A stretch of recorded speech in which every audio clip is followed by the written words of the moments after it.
भगवते वासुदेवाय।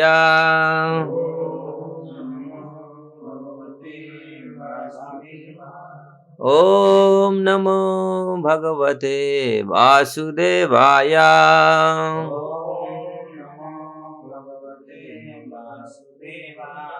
नारायण नमस्कृत्य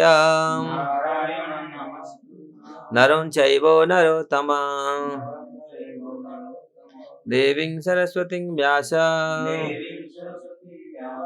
ततो जयमुदीरये। नष्टप्रायेषु अभद्रेषु नित्यं भागवत सेवया भगवते उत्तम श्लोके भक्तिर्भवति नैष्ठिकीम्। मुखं करोति वाचाल पंगुलंघयते गिरि यत्कृपास्तमहं वन्दे श्रीगुरुदिनतारिणि श्रीपरमानन्दमाधव। सर्वशास्त्राधिपीयूषं सर्ववेदैकसत्फलं सर्वसिद्धान्तरत्नाढ्यं सर्वलोकैकदृक्प्रदं सर्वभागवतः प्राणं श्रीमद्भागवतः प्रभु कलिध्वंतादितादित्य श्री कृष्ण परिवर्तितं परमानंद पाठाय प्रेम वर्षखरायते सर्वदा सर्वसेव्याय श्री कृष्णाय नमस्तुते। मदेक बंधु मत संगी मदगुरु मद महाधन मन निस्तारक मद भाग्य मदानंद नमस्तुते। असाधु साधुदायिन अति नीच चतो करो आनमुच कदाचिन्या प्रेमना हृत्कंठयो स्फुरः। श्रीमद् भागवतम की जय।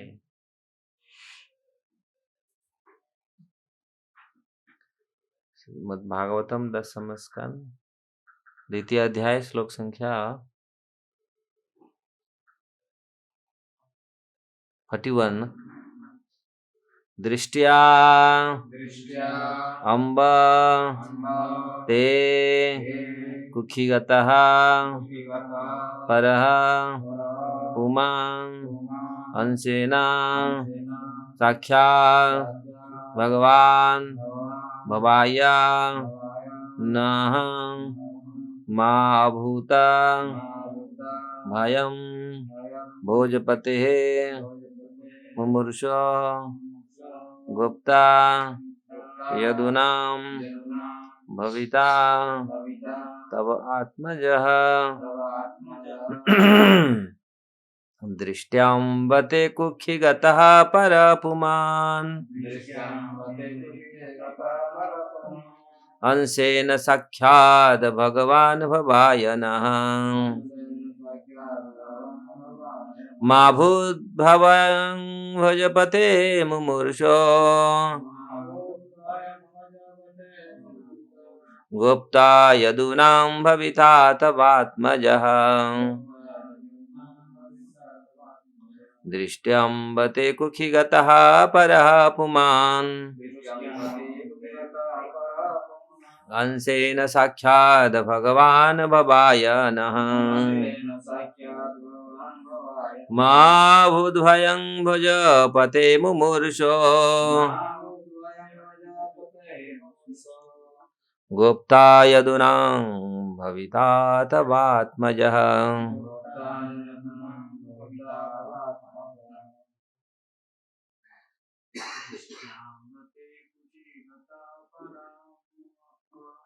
दृष्ट्याम्बते कुक्षिगतः परः पुमान् अंशेन साक्षात् भगवान् भवाय नः मा भूद्भयं भज भोजपते मुमुर्षो गुप्ता यदुना भविता तवात्मजः।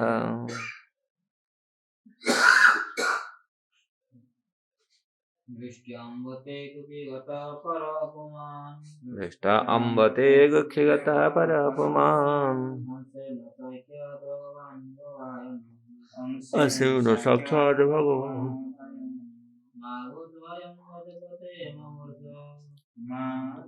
भव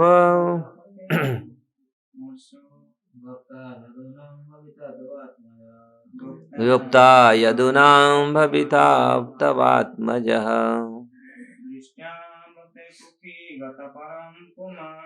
दृष्ट्या अम्बते कुखि गतः परः पुमान् अंशेन साक्षात् भगवान् भवाय नः।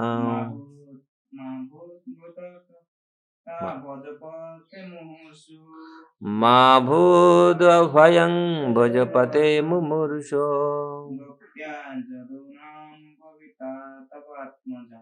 गुप्ता यदुना भविता तवात्मजः। दृष्ट्या भाग्यवश अम्ब हे माता ते तुम्हारी कुखिगतः कोख में परः परमात्मा पुमान भगवान अंशेन अपनी समस्त शक्तियों सहित साक्षात प्रत्यक्ष रूप से भगवान भवाया कल्याण के लिए ना हम सबके माँ अभूत कभी ना हो भयम भयभीत भोजपते भोज वंश के राजा कंस से मुमुर्षो जिसने भगवान के हाथों से मरने की ठान ली है गुप्ता रक्षक यदुनाम यदुवंश का भविता होगा तब आत्मजः तुम्हारा पुत्र। श्लोक का अनुवाद तात्पर्य शिला प्रभुपाद के द्वारा। शिला प्रभुपाद की जय।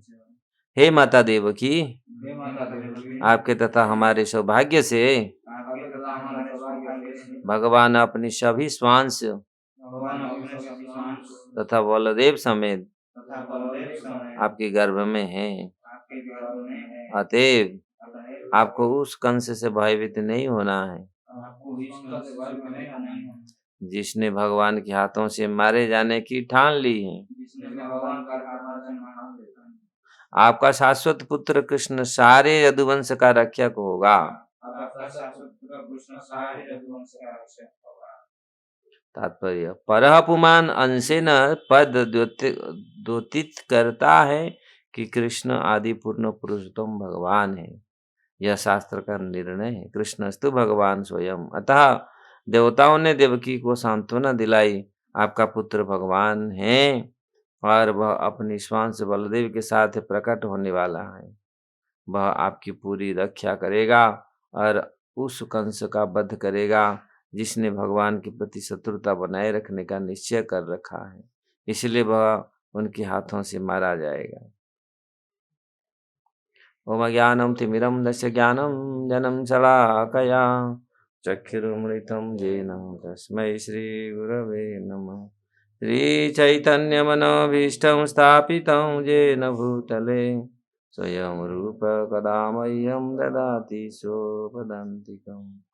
वन्देऽहं श्रीगुरु श्रीयुक्तपदकमलं श्रीगुरु वैष्णवांश्च श्रीरूपं सागरजातं सगण रघुनाथनितं तं सजीवं साद्वैतं सावधूतं परिजनसहितं कृष्ण चैतन्यदेवं श्रीराधाकृष्णपादसगण ललिता श्रीविशाखान्वितांश्च। हे कृष्ण करुणा सिंधु दीनबंधु जगतपते गोपेश गोपिका कांत राधा कांत नमस्तुते। तप्त कांचन गौरांगी राधे वृंदावनेश्वरी वृषभानुसुते देवी प्रणमामि हरिप्रिये। वंशाकल्पतरुभ्यश्च कृपा सिन्धुभ्येव च पतितानां पावनेभ्यो वैष्णवेभ्यो नमो नमः। जय श्री कृष्ण चैतन्य प्रभु नित्यानंद, श्री अद्वैत गदाधर शिवासादि गौर भक्त वृंद। हरे कृष्णा कृष्णा कृष्णा हरे हरे, हरे राम राम राम हरे हरे। तो हम लोग दसम स्कंद के द्वितीय अध्याय का चर्चा कर रहे हैं। आज देवताओं ने किस प्रकार माता देवकी के पास इसका माता देवकी को संबोधित कर रहे हैं। हे माता देवकी, आपके तथा हमारे सौभाग्य से भगवान अपनी सभी स्वांश तथा बलदेव समेत अब आपके गर्भ में है। दृष्टिया ते कुखी गतः परह पुमान। भगवान किस प्रकार वास्तविक भगवान को लाभ करना एक परम सौभाग्य की बात है। जो सौभाग्यवान होते हैं, भाग्यवान होते हैं, वो भगवान को प्राप्त करते हैं, हतभागा नहीं। तो इसीलिए यहाँ देवता लोग देवकी माता का सौभाग्य का सराहना करने के लिए, आप भी भाग्यवती हैं, हम भी भाग्यवान हैं, क्योंकि ऐसे भगवान दृष्टिया, इसलिए दृष्टिया अम्ब ते कुखीगतः परः पुमान। हे माता, हे अम्ब, हे माता। तो इसलिए प्रभुपाद जी यहाँ बोले दृष्टिया मतलब भाग्यवश, क्योंकि सौभाग्य से भगवान का आविर्भूत होता है। भगवान का कृपा सौभाग्यवान भाग्यवान जन है भक्ति अधिकारी। वास्तविक भाग्यवान लोग ही भक्ति के अधिकारी बनते हैं, मतलब भगवान का सेवा का पात्र बनते हैं। संसार में कितने लोग हैं, सब माया का सेवा करते हैं, लेकिन भगवान का सेवा भाग्यवान को मिलता है। इसलिए भाग्यवान जन है भक्ति अधिकारी। उत्तम, मध्यम, कनिष्ठ, ये सब उसी के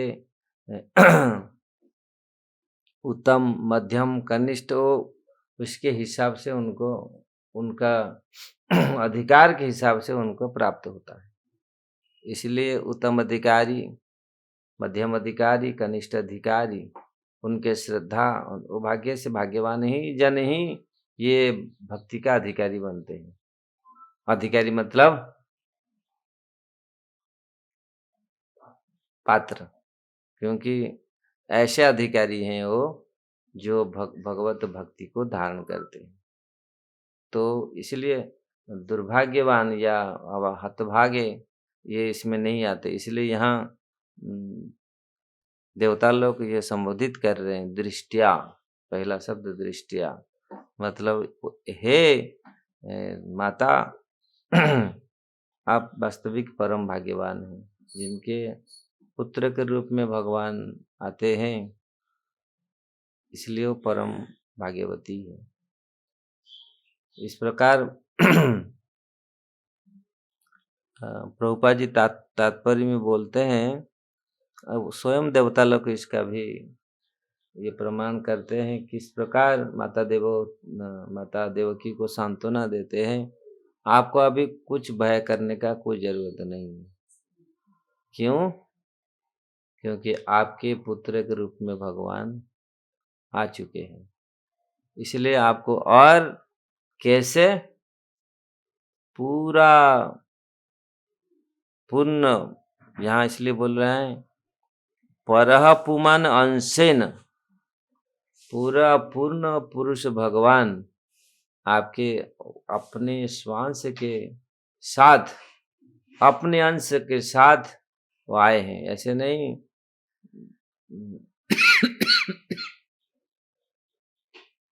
तो इससे कहा जाता है सारे जो अवतार के उच्च भगवान पूर्ण अंश के साथ आपके गर्भ में उपस्थित हैं। देवता को जानते हैं क्योंकि भगवान के ऐसे कई अवतार हुए हैं, अंशांश न स्वांश।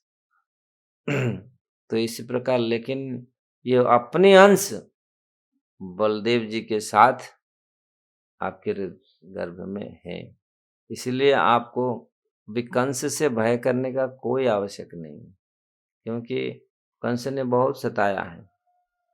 हम जानते हैं, देखते हैं, शुरू से अपने विवाह से ही शोभा यात्रा से ही कंस का पूरी अत्याचार शुरू हो गया।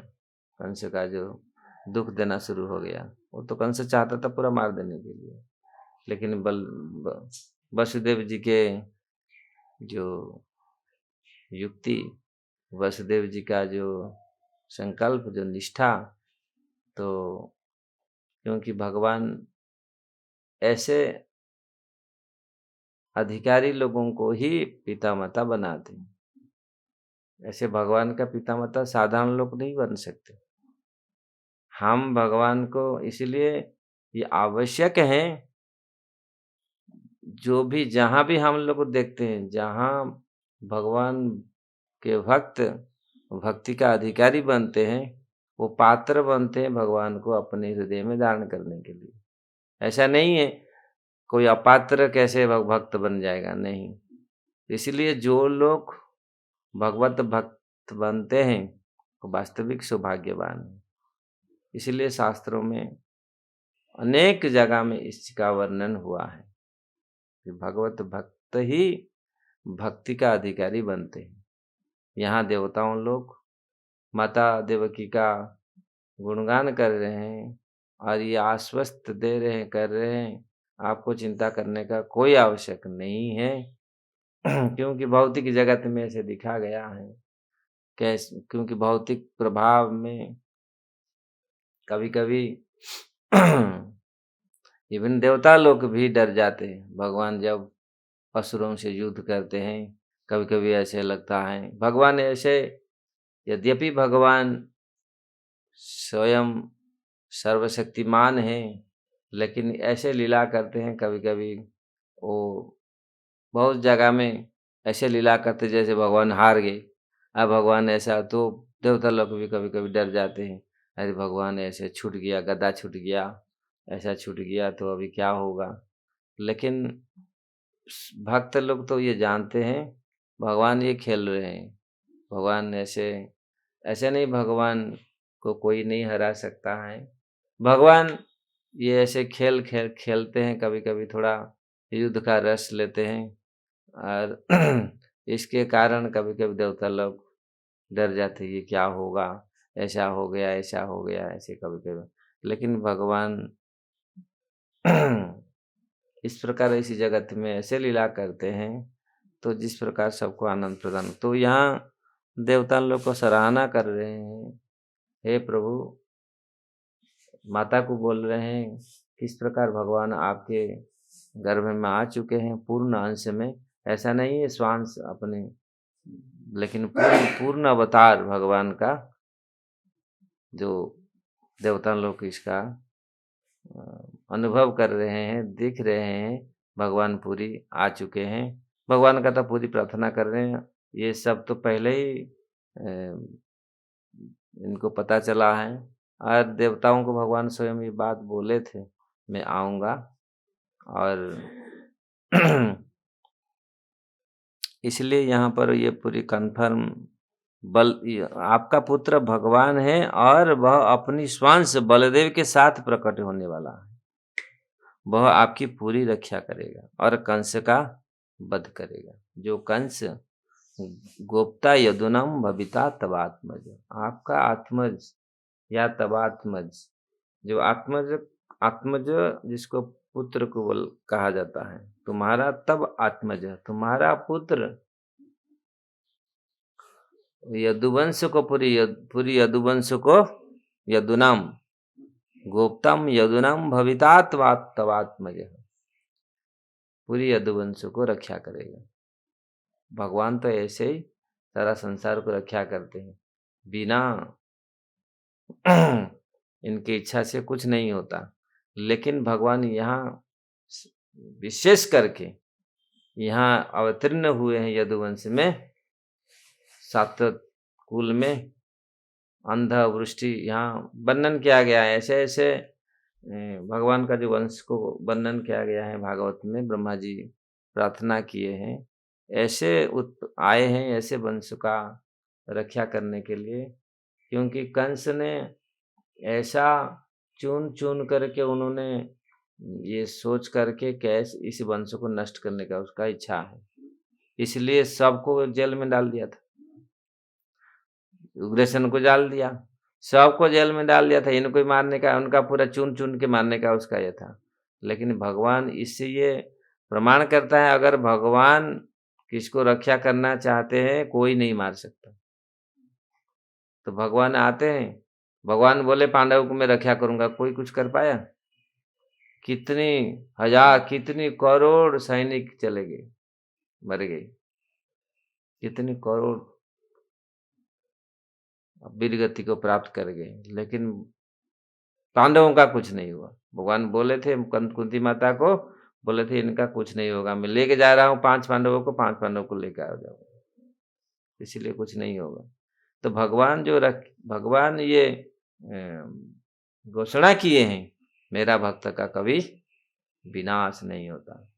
तो भगवान अपने प्रतिज्ञा पर अटल रहते हैं, भक्त का कभी विनाश नहीं होता। इसी कारण देवकी को ये विश्वास दिला रहे हैं, आप क्यों डर रहे हैं? क्योंकि कंस ने ऐसे कार्य किया, ये डरने का कार्य है। हम लोग को देखें कैसे उन्होंने पकड़ के मारने वाला था ये, बाल को पकड़ करके खत्म करने वाला था देवकी। लेकिन भगवान जानते हैं ये कंस कुछ नहीं कर पाएगा।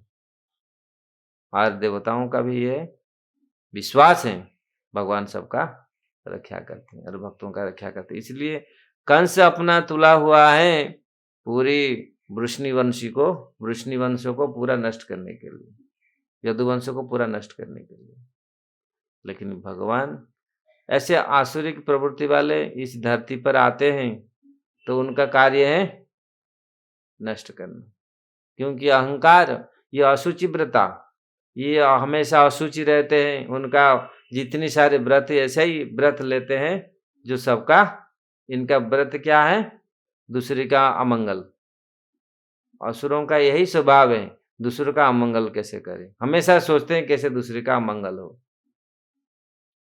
तो असुर स्वभाव वाले ये जगत में ऐसे ही होते हैं जो हमेशा ये सोचते हैं अमंगल हो, दूसरे का अमंगल हमेशा सोचते हैं।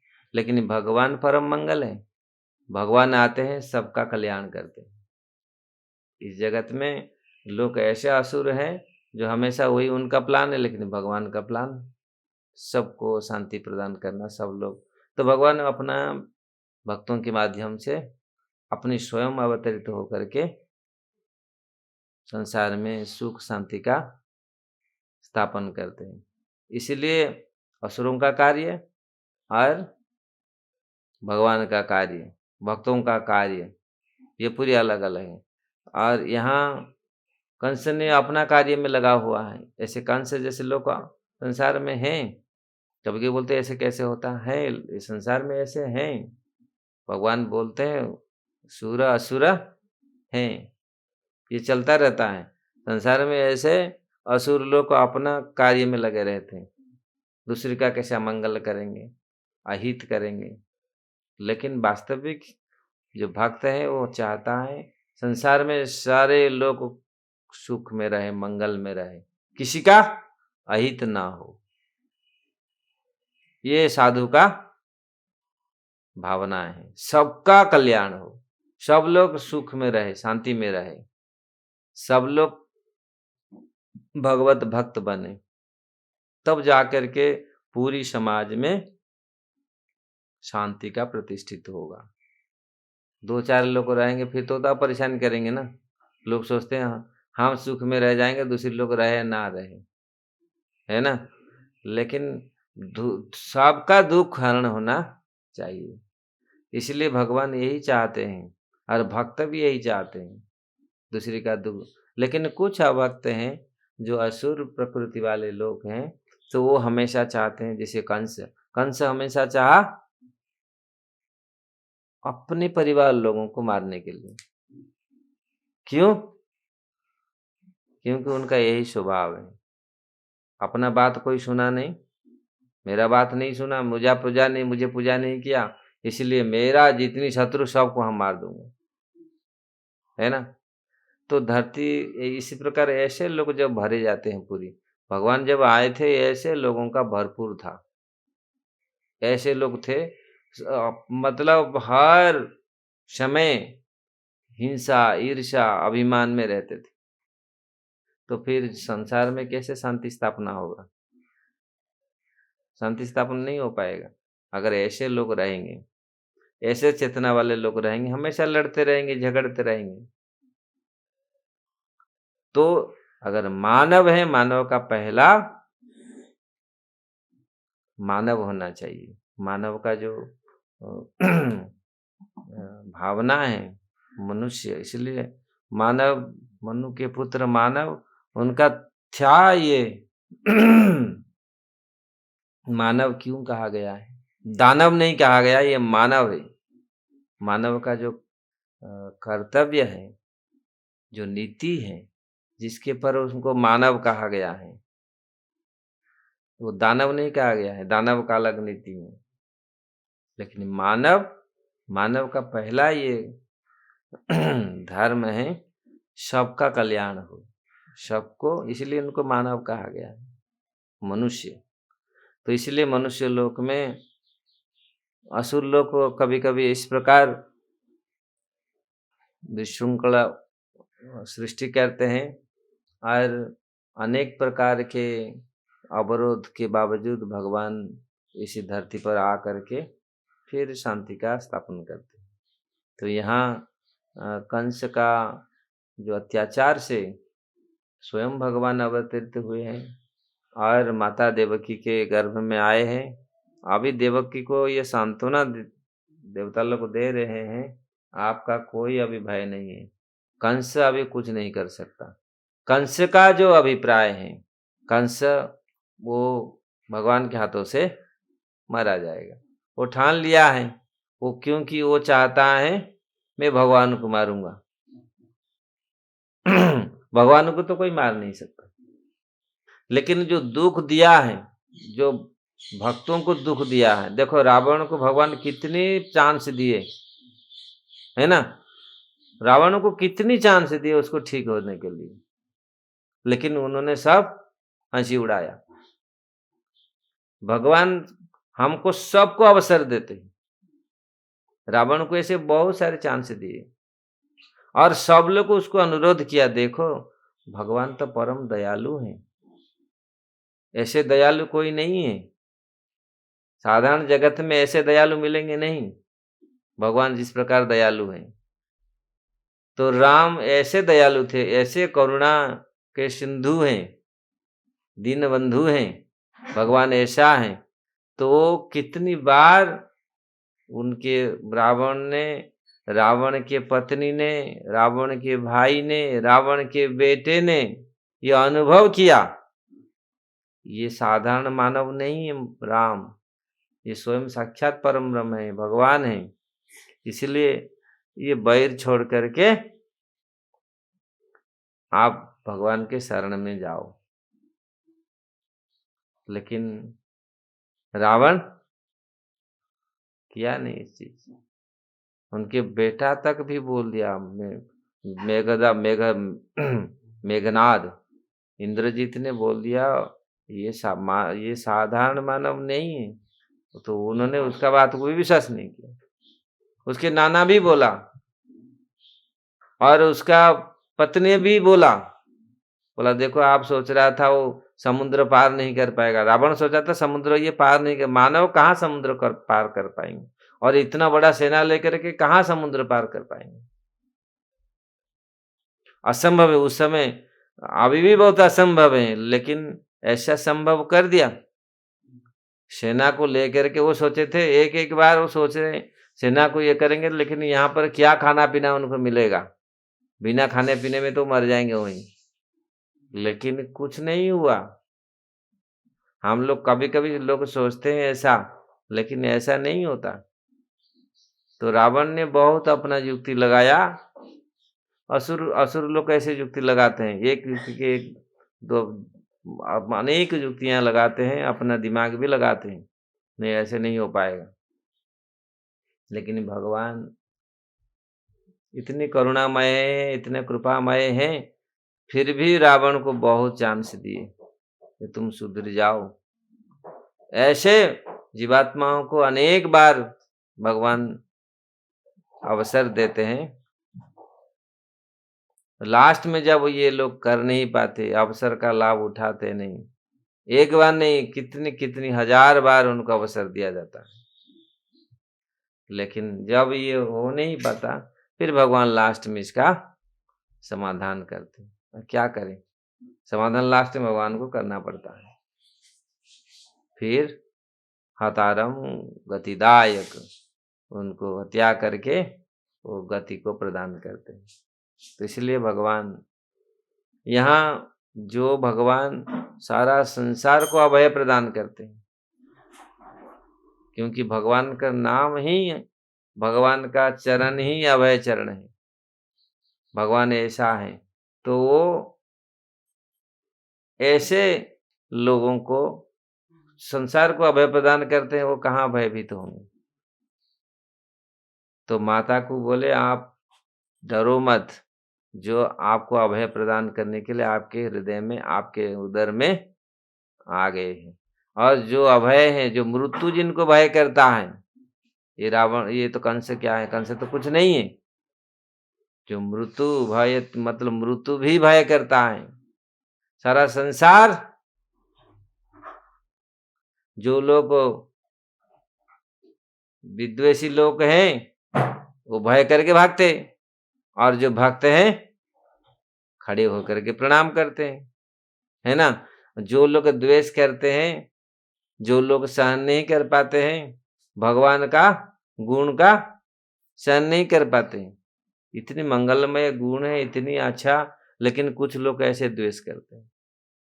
दिखा गया ना, भगवान जब आए, भगवान राम कितनी सुंदर, भगवान कृष्ण भी कितनी सुंदर, कितनी कृपामय करुणामय है, लेकिन कुछ लोग, उनको अच्छा नहीं लगा ये सब। जिस प्रकार मक्खी को अच्छा नहीं लगता, मक्खी को फूल का रस अच्छा नहीं लगेगा, वो कहाँ जाएगा, मल में। मल में जाके बैठता है ना मक्खी, दुर्गंध में, खराब जगह में जाके कूड़ा कचड़ा में बैठता है ना। तो इस प्रकार अगर हमारा मन ऐसा मक्खी जैसा होगा, तो फिर ये कूड़ा कचड़ा में जाएगा। तो भगवान का मंगल, इतनी मंगलमय गुण है, मंगलमय अवतार है, फिर भी कंस जैसे महामूर्ख वो समझ नहीं पाए। वो सोचते थे हम मार देगा भगवान, लेकिन भगवान को कोई नहीं मार सकता। भगवान को तो मानना तो दूर के, भगवान का भक्तों को कोई मार के दिखाए। कितनी चेष्टा किया हिरण्यकशिपु ने प्रहलाद महाराज को मारने के लिए, मार पाया? भगवान को मारना तो दूर की बात है। भगवान तक तो पहुंच नहीं, भक्तों को मारना, जो भक्त ऐसे ही जैसे साधारण मनुष्य जैसे आते हैं, साधारण मानव जैसे हैं, उनको मार के दिखाओ। तो बहुत प्रयत्न किया हिरण्यकशिपु मारने के लिए प्रहलाद महाराज को, लेकिन मार नहीं पाए। जैसे अनेक उदाहरण हैं।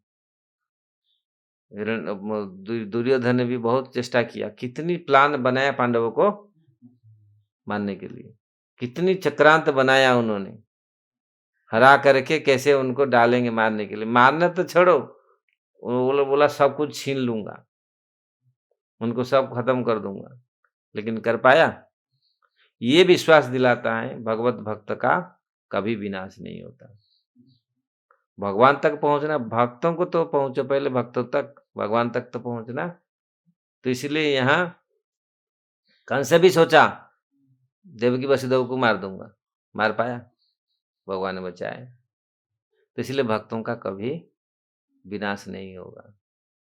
ये जितने सारे असुर स्वभाव वाले लोग, वो चाहते हैं अनिष्ट करने के लिए भक्तों को देख करके कभी-कभी भक्तों का नाश करने के लिए उनका उपाय सोचते हैं। लेकिन भक्त का कभी विनाश नहीं कर पाएँगे, भक्त का कभी अनिष्ट नहीं होगा। ये कन्फर्म है। देवकी को जैसे भगवान बचाए, ऐसे अनंत कितने अपने भक्तों को भगवान रक्षा करते हैं, अभय प्रदान करते हैं। क्यों? भगवान मंगलमय है और भगवान के जो दास हैं वो भी नित्य हैं, उनका कुछ नहीं हो सकता। तो इसलिए हमारा ये प्रमाण है, पांडव हो, जितने सारे भगवत भक्त हुए हैं, ध्रुव, प्रहलाद महाराज, जितने सारे भगवत भक्त हुए हैं, उनका कुछ नहीं हो पाया। कोई उनका कुछ नहीं कर पाया, कितना भी प्रयत्न करे। उसका पिता ने बड़ा शत्रु बन गया प्रहलाद महाराज, लेकिन फिर भी कुछ नहीं कर पाया। ऐसे-ऐसे भगवान का शक्ति है। भगवान का भक्तों का ऐसे पात्रता है, ऐसा उनका गुण है, ऐसा उनका शक्ति है। इसलिए भगवत भक्तों का कभी विनाश नहीं होगा। हे माता, आपके गर्भ में भगवान अपना पूर्ण अंश में आए हैं। भगवान पूर्ण अंश में आए, बलदेव के साथ भगवान प्रकट हुए हैं, धरणीधर के साथ आए हैं। इसलिए आपको डरने का कोई आवश्यक नहीं है। पूर्ण रूप में भगवान यहाँ पर आविर्भूत होंगे। ये भी प्रमाण देता है भगवान किस प्रकार देवताओं को, सारा संसार को अभय प्रदान करने के लिए अपना जो बात बोले थे, अपना जो वचन बोले थे, वो वचन को रक्षा करने के लिए वो आएँगे और आ चुके हैं ऑलरेडी, गर्भ में आ चुके हैं। इस प्रकार और कंस का ये भगवान वध करेंगे, मुक्त करेंगे अपने पिता-माता को और इस संसार को पूरी मुक्त करेंगे। ऐसे अनेक असुरों को वध करेंगे, उनका भी ऐसा इच्छा है, इसीलिए भगवान आए हैं और अपना कार्य संकल्प को जो संकल्प लिए हैं वो उसको पूरा करेंगे। तो भक्त इसलिए यहाँ देवकी माता को ये आश्वासना दे रहे कि आपको डरने का कोई आवश्यक नहीं है।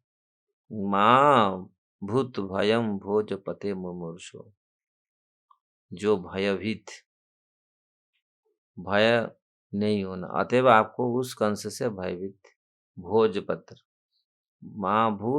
माँ भूत भयम भोज, यहाँ भोजपते, भोजवंश का, कंस को यहाँ भोजवंश का कहा गया है। भोजवंश के जो राजा कंस से आपका भयभीत होना कोई आवश्यक नहीं है। जहाँ वास्तविक ये जो शब्द प्रयोग किया, इसका बहुत सारे तात्पर्य हैं। जो शब्द कंस कंस को कह सकते हैं, लेकिन यहाँ भोजवंश का या वृष्णिवंश, भोजवंश, सातवत वंश, ये सारे एक्चुअली कंस ने ऐसे असुर आया, वो अपना वंश को नष्ट करने के लिए तुला हुआ है, क्योंकि असुर था ये। कभी-कभी ऐसा होता है, अच्छे वंश में ऐसे असुर आ गए, असुर आके अपना वंश को नष्ट करते हैं। लेकिन साधारण तो कोई अपना वंश को नष्ट नहीं करता।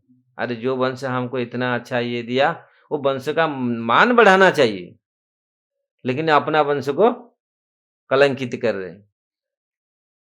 इसलिए इससे पता चलता है कैसा मानव है, कैसा लोग हैं, जो अपना वंश को, इसलिए पहले लोग पढ़ते थे अपना वंश का गौरव गौरव गान गौरव को सुनते थे। हमारे वंश में ऐसे-ऐसे लोग हुए हैं, ऐसे-ऐसे कार्य किए हैं।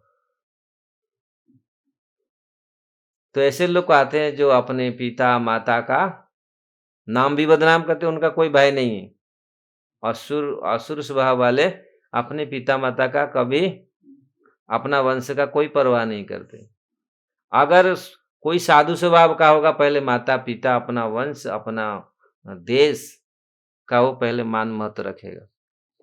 खराब कार्य में प्रवृत्त होने से पहले 1000 बार सोचेगा, नहीं मेरा देश है, मैं और मेरा वंश, क्या लोग सोचेंगे, पूरा अपमान होगा, है ना? मानव सभ्यता का अपमान होगा, मेरा देश का अपमान होगा, मेरा जाति का अपमान होगा।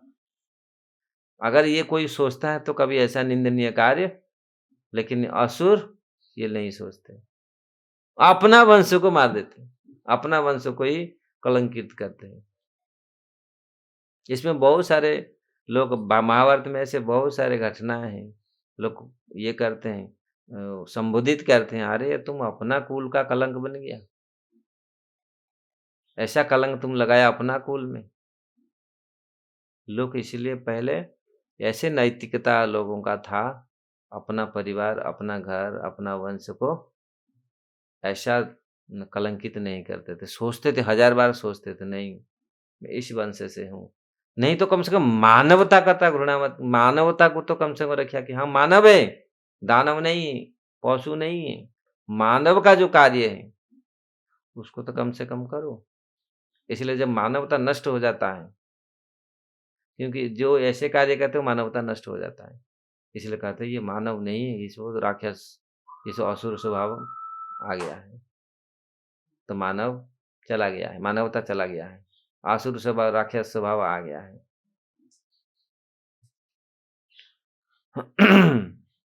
तो फिर हम लोग काल एक, आज मैं सोचा था आज इसको ये कर लेते तो अच्छा होता, लेकिन फिर भी एक श्लोक का इस अध्याय का रह गया। काल हम लोग इसको, काल तो एकादशी है ना, कल एकादशी हो नहीं पाएगा कि पढ़ लेंगे इसको, टाइम है।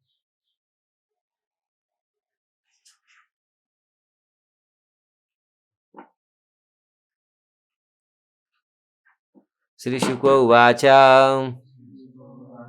इत्यभीष्टूयं पुरुषं यद्रूपं मनेदं यथा ब्रह्मेशानो पुरधाय देवा प्रतिययुर्दिवम्।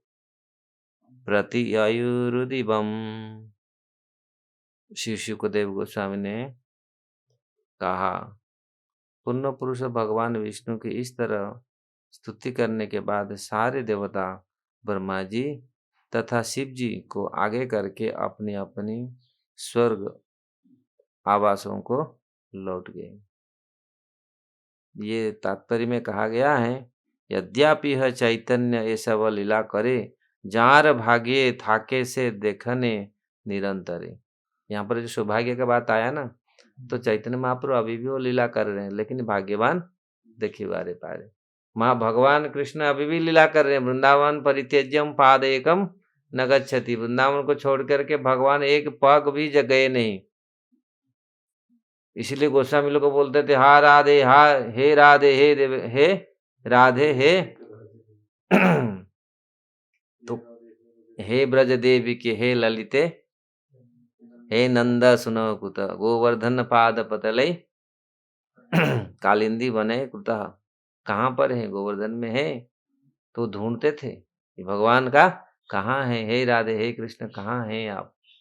इसीलिए आज भी भगवान सब जगह में है, ब्रज में भगवान है, लेकिन कौन दर्शन करता है? भाग्यवान को ही दर्शन मिलता है, भाग्यवान को दर्शन मिलता है। इसलिए यहाँ भगवान के अवतार नदियाँ समुद्र की तरंगों के समान सतत प्रकट होते रहते हैं। भगवान के अवतार असीम है, किंतु भाग्यशाली भक्त ही उन्हें देख सकते हैं, भाग्यवान ही उनको देख सकते हैं। ऐसे नहीं भगवान विलुप्त हो गए, अंतर्ध्यान हो गए, नहीं, भगवान हर जगह में है। सौभाग्यवश देवतागण भगवान के अवतार को जान गए, इसीलिए उन्होंने स्तुतियां की। अपनी अपनी निवासों को लौटती बार शिवजी तथा ब्रह्मा जी ने अगुवाई की। कुखीगत का अर्थ है देवकी के कोख में। श्रील जीव गोस्वामी ने क्रमसंदर भाष्य में इसकी व्याख्या की है, क्योंकि वह पहले कहा जा चुका है कि कृष्ण वसुदेव के हृदय में विद्यमान थे और तब देवकी के हृदय में स्थानांतरित किए गए। अतः श्रील जीव गोस्वामी लिखते हैं कि यह कैसे हुआ है कि कृष्ण अब कुखी में हैं। वे कहते हैं कि इसमें कोई विरोधाभास नहीं है। भगवान हृदय में कुखी में या कुखी के हृदय में जा सकते हैं, वे कहीं भी जा सकते हैं, कहीं भी रुक सकते हैं। जैसा कि ब्रह्म संहिता में पुष्टि हुई है, अंडांतरस्थ परमाणु चयांतरस्थ गोविंदम आदि पुरुषम तमहम भजामि।